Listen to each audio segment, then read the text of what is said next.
Let's talk about epic names and why they're so important inside of the wonderful world of Jira. If you're new to the channel, please consider subscribing as that does really help the channel grow. Smash that like button as that helps the channel grow even more.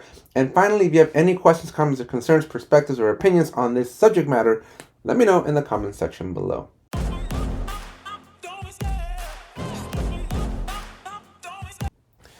Alright, so let me show you what I'm talking about when I am referring to the word epic name. If you've ever gone to create an epic, specifically in a company managed Jira project, you will notice that you have this beautiful epic name here, and then you have a summary, and they're both required. And the epic name only shows up if you click on epic, because if you switch over to like a story, you'll notice that it goes away. So why does the epic name need an epic? Well, the epic name is very, very important. It is fundamental to the way Jira today, as of April 2023, it is fundamental to the way how epics link and connect with their child issues. Now, I do want to give you a full disclosure. Atlassian is changing the way this is going to work in the near future. There's an actual beta that some users can apply to get into that will allow you to essentially remove your epic name, because in the near future, Atlassian is going to be removing the requirement for having an epic name. The only problem though is Atlassian has been promising this functionality for like almost a year now, and Atlassian has yet to actually make the changes. So because of that, I typically get a lot of questions as to what is the purpose of the epic name, how does it differ from the epic link, and so while Atlassian figures out their dilemma over there, I am still going to help you figure out how to maximize and how to think and use the epic name field correctly.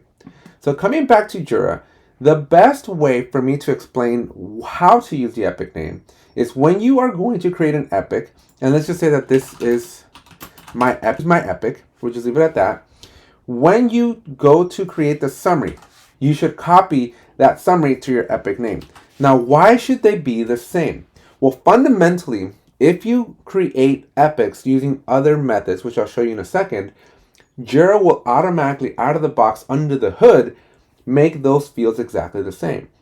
So my general recommendation to you then is, whenever you're creating your epics, just copy the text over, because it's what Atlassian is doing under the hood anyways. And I can prove it to you. I can show it to you right here. So if I click cancel, and I go back to my Jira project, and I go to this roadmap view, I'm going to be in this view here. I'm going to come down to the bottom, and I'm going to click on create epic. When I click on this create epic, this is my epic for YouTube video, and I click enter. That's all I'm doing, just hitting enter. You'll notice that my epic just got created. Now if I open it up and I scroll over to the right hand side, here's the summary in purple. And then if I scroll down, you're going to see that my epic name is this is my epic for YouTube video. So as you can see, Atlassian themselves treat the fields basically exactly the same, because they're going to auto-populate it. So why is this important? Well, the epic name becomes the epic link. So if I go and create a child, like a story, a task, or a bug under that epic, I'm going to rely on the epic name to do the epic link. And let me show you what that looks like. So if I were to create a blank story, just something out of the blue, a blue story, I can come down and I will eventually find a field called epic link. Now this is different than the epic name, but the epic link is going to reference that epic name to make and establish that connection, that relationship. So now here I can actually just look for this is my epic for YouTube video, and you'll see that it'll show up. And when I do that and I hit the create button, then my epic will now have a child with that story. So if I refresh this screen here, you should see now this child issues and this story is now linked. So that's why that feels important, because without that field, the story doesn't know how to associate itself to the right epic. And so the epic name, in conjunction with the epic link, will link up together and establish a parent-child relationship.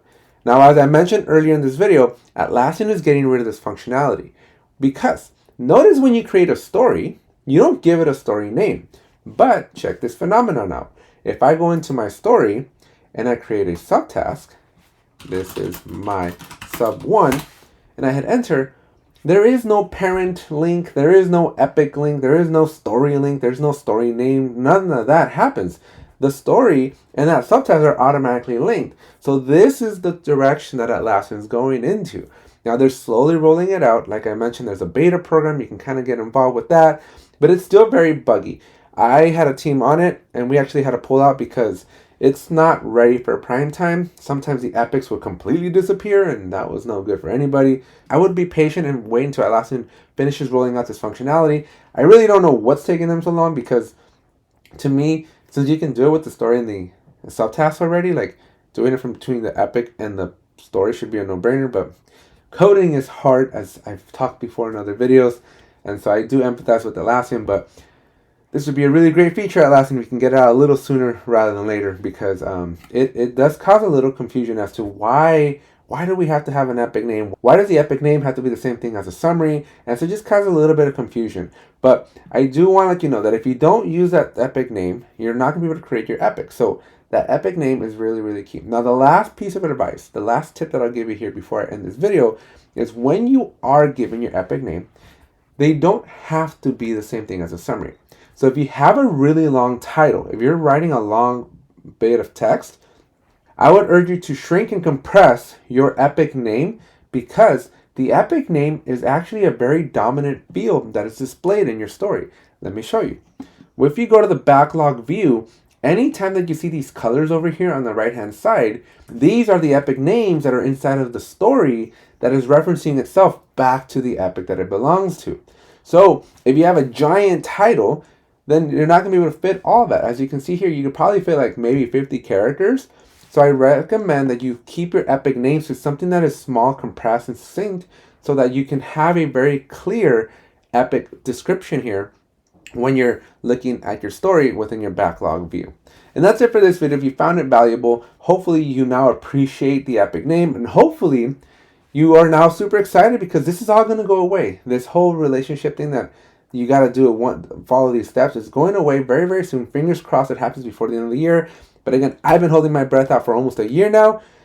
And so hopefully you guys don't suffocate the way I am, because it has been a very, very long time that we're waiting for this feature, because it's a super critical one, because it's going to unlock Atlassian to be able to do relationships above the epic that will be handled a lot cleaner. Because today, doing things like an initiative or a theme or something above the epic, it becomes a very, very hot mess, and not something that's very intuitive or easy. So this is all supposed to change, but fundamentally you got to re-architect the entire tool, which, as you know, takes time.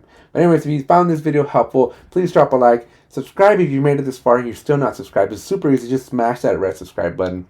And then, most importantly, if you have any questions, comments, or concerns, let me know in the comment section below. And I'd love to hear your thoughts, your comments, your concerns, your perspectives on this matter. Don't forget to share with your friends, family, coworkers, peers, Jira admins, anybody that you know that can benefit from having access to over 300 videos. Thanks, and I'll see you in the next one. I love the chase and the hunt, and I set the pace when I'm running. I always take what I want, and I always